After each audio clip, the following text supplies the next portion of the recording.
நாகப்பட்டினம் மாவட்டம் சிபிசிஎல் பனங்குடி நில எடுப்பில் கடந்த 4 ஆண்டுகளாக பாதிக்கப்பட்ட நில உரிமையாளர், விவசாய கூலி தொழிலாளர், சாகுபடிதாரர் இவர்களுக்கு ஆரண்டார் என்று சொல்லக்கூடிய மறுவாழ்வு மற்றும் மீள்குடியமர்வு இந்த இழப்பீட்டுத் தொகையை 4 ஆண்டுகளாக இந்த பாதிக்கப்பட்ட மக்களுக்கு கொடுக்காமல் இழுத்தடிக்கும் மாவட்ட நிர்வாகத்தையும் சிபிசிஎல் நிறுவனத்தையும் கண்டித்து கடந்த 4 நாளாக பனங்குடி கிராமத்தில் இன்று தொடர் உண்ணாவிரத போராட்டம் தொடர்ந்து கொண்டிருக்கிறார்கள்.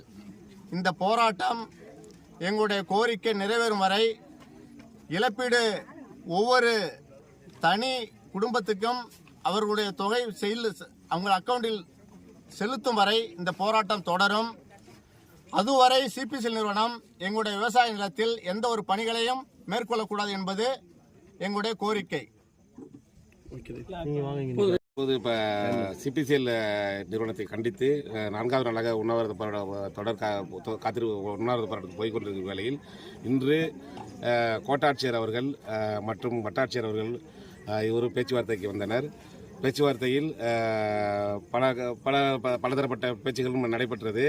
இறுதியில் மக்கள் அனைவரும் மாவட்ட ஆட்சியர் வந்தால் தான் நாங்கள் ஒரு கோரிக்கை உண்ணாவிரதத்தை நகருவோம், அது வரைக்கும் நகர மாட்டோம்.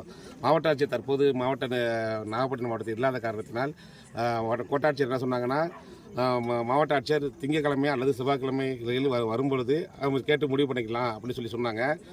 அது வரைக்கும் இந்த கூட்டத்தை கலைஞ்சு போங்க, மாவட்ட ஆட்சியர் முடிஞ்ச பிறகு சிபிசி நிறுவனம் அளக்க வேண்டாமான்னு சொன்னாங்க.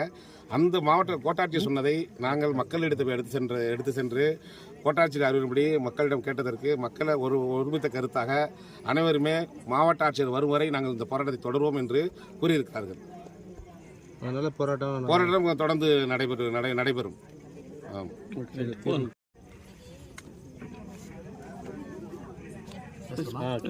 தொடர்ந்து 4வது நாளாக உண்ணாவிரத அறப்போராட்டம் சிபிசிஎல் நிறுவனத்தையும் மாவட்ட நிர்வாக நிறுவனத்தையும் கண்டித்து இங்கே நடைபெற்று கொண்டிருக்கிறது.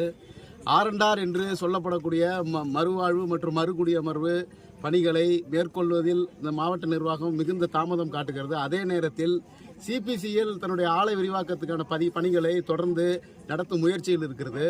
எங்களுடைய கோரிக்கைகள் எல்லாம் மறுவாழ்வு மறுகுடியமர்வின்படி இழப்பீடை வழங்கிய பின்னரே சிபிசிஎல் நிறுவனம் தனது பணிகளை இங்கு மேற்கொள்ள வேண்டும்.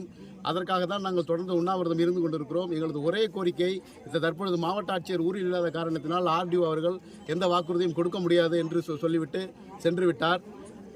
இப்பொழுது எங்களுடைய ஒரே முடிவு, சிபிசிஎல் நிறுவனம் தங்களுடைய பணிகளை மேற்கொள்ள வேண்டுமென்றால் இழப்பீடு தொகை வழங்கிய பின்னரே, குறைந்தபட்ச மாவட்ட ஆட்சியரின் உத்தரவாதத்திற்கு பிறகே நாங்கள் எங்கள் உண்ணாவிரதத்தை முடித்துக் கொள்வோம் என்று அறிவிக்கிறோம்.